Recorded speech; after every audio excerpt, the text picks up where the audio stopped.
क्या नाम है सर आपका? मेरा नाम संतोष कुमार सिंह है। अच्छा, कौन सी विधानसभा लगती है? आरा। आरा। अच्छा, आपके क्षेत्र की सबसे प्रमुख मुद्दे क्या हैं इस बार बिहार विधानसभा चुनाव में? प्रमुख मुद्दे तो आरा क्षेत्र और पूरे बिहार क्षेत्र में भी है, जी, जो कि इस मुद्दे पर कोई प्रत्याशी अपना घोषणा दिए ही नहीं। मेरे ख्याल से प्रत्याशियों का मुख्य मुद्दा ये होना चाहिए था, हम बिहारवासी, और हमें लगता है कि पूरा देश के अगर देखा जाए तो देश में भी ये प्रॉब्लम है, लेकिन ये बिहार का चुनाव है तो इसमें मैं कहना चाहूँगा कि जो न्यायिक जो व्यवस्था है यहाँ सुदृढ़ नहीं है। आज ग्रामीण हो या शहरी क्षेत्र हो, हजारों लाखों में केस पेंडिंग है।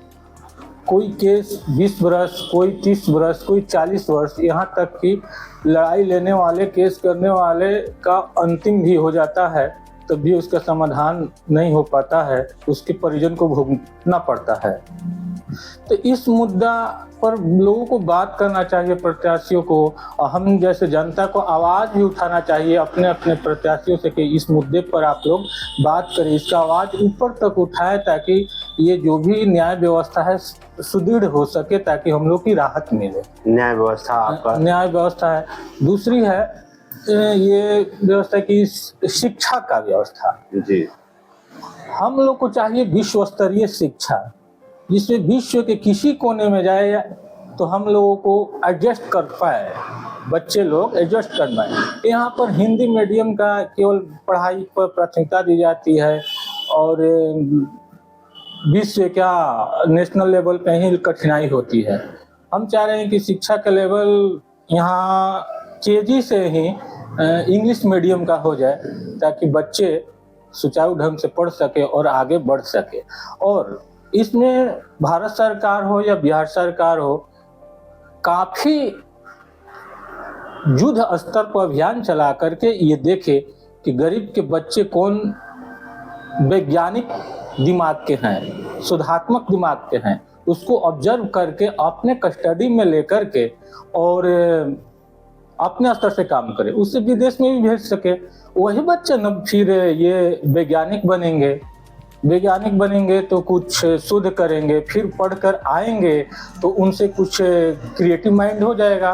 तो इसके बाद विभिन्न तरह की आवश्यकताएं की जन्म होती है देश में भी विदेश में भी, तो उसके अनुसार यहाँ की कुछ उत्पाद होगा या कोई प्रोडक्शन होगा तो फिर निर्यात होगा, तो फिर हम लोग विकसित हो जाएगा, राज्य विकसित होगा, देश विकसित हो जाएगा, रोजगार भी बढ़ेगा। शिक्षा का स्तर युद्ध स्तर पर, शिक्षा व्यवस्था प्रमुख मुद्दा है इस बार। हाँ, शिक्षा व्यवस्था में सुधार होना चाहिए। कुछ बात है। मौजूदा सरकार के कामकाज से आप कितना संतुष्ट हैं?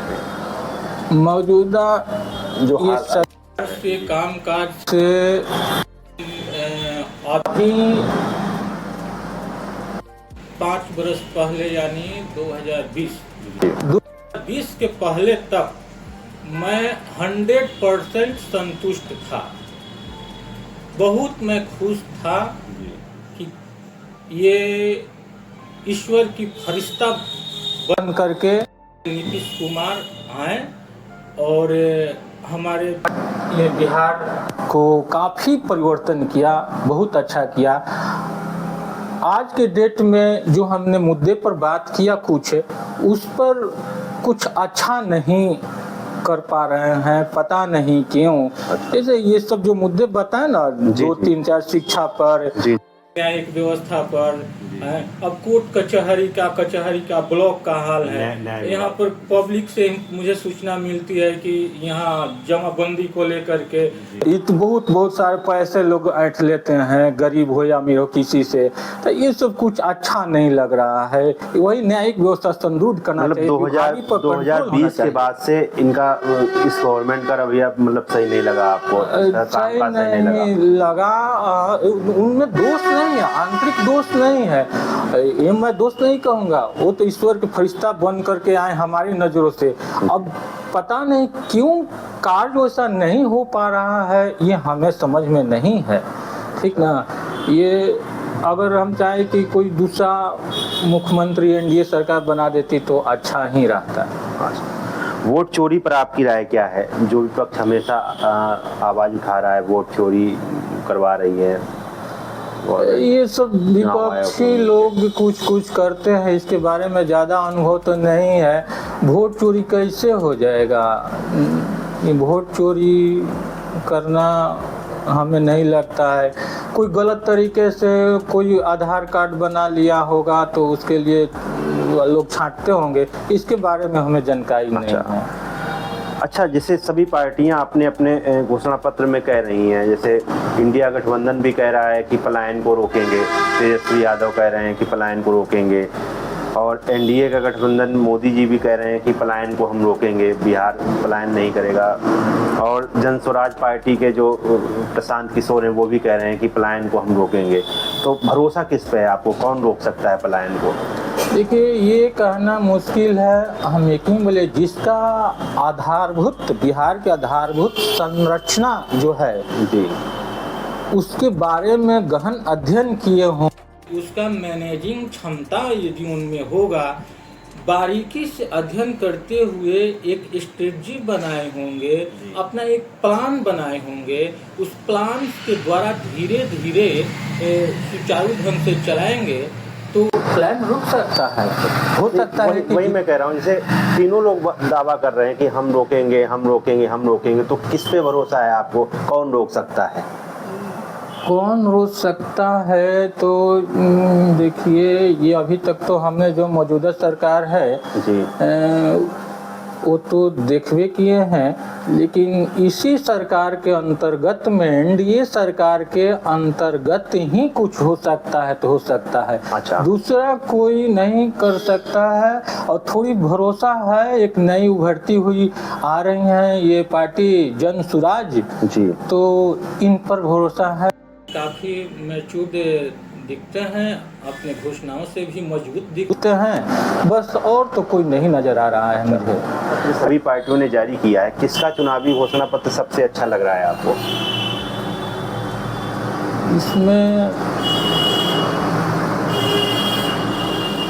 जैसे इंडिया गठबंधन वो तेजस्वी यादव कह रहे हैं कि हम हर घर के एक सदस्य को नौकरी देंगे, 20 महीने में कुछ प्रावधान बनाएंगे, बिजली क्या कहते हैं, बिजली बिल माफ़ करेंगे, गैस सिलेंडर सस्ता करेंगे, ये कह रहे हैं। भाजपा एनडीए गठबंधन कह रहा है कि 2 करोड़ नौकरियां देंगे। सबका अपना अपना मैनिफेस्टो होता है, तो किसका ज़्यादा अच्छा है आपको लग रहा है, और कौन काम कर सकता है? सबकी सोच अच्छी है जी, ये सबकी सोच अच्छी है, सबकी मैनेजिंग क्षमता अलग अलग होगी जी, अपना निजी होगा, काम करने का स्ट्रेटजी अलग होगा, इसलिए ऐसा बात बोल रहे हैं लोग। जी, जी, और सभी लोग अच्छे बात कर रहे हैं, नौकरी मिलेगी यही तो चाहत है। जी। अच्छा, अब की बार किसकी सरकार यहाँ पे बिहार में? बिहार में किसकी सरकार आएगी? अब जो जीतेगी पार्टी उसी की सरकार तो फिर आएगी। जैसे आपके हिसाब से किसकी बननी चाहिए? हमारी हिसाब से किसकी बननी चाहिए, हम तो चाहेंगे कि एनडीए के सरकार ही बने, कोई बने एनडीए सरकार के ही। मुख्यमंत्री के रूप में आपकी पहली पसंद कौन है? ये मैं नहीं बता सकता। हमें इतना भरोसा है कि एनडीए सरकार जिसको मुख्यमंत्री बनाएगी वो बढ़िया ही बनाएगी, इससे तरक्की है बिहार की। अच्छा, विधायक के रूप में पहली पसंद कौन होगी यहाँ पे? विधायक के रूप में तो पहले सुने थे आरके सिंह को यहाँ से, लेकिन आरके सिंह को लोग टिकट शायद नहीं दिया, तो वो हमारी पसंद के थे। अभी के डेट में हम नहीं बता सकते हैं सर। मतलब आपकी पसंद के आर के सिंह को टिकट नहीं दिया गया है? नहीं दिया गया है। ठीक है, बहुत बहुत धन्यवाद सर, थैंक यू।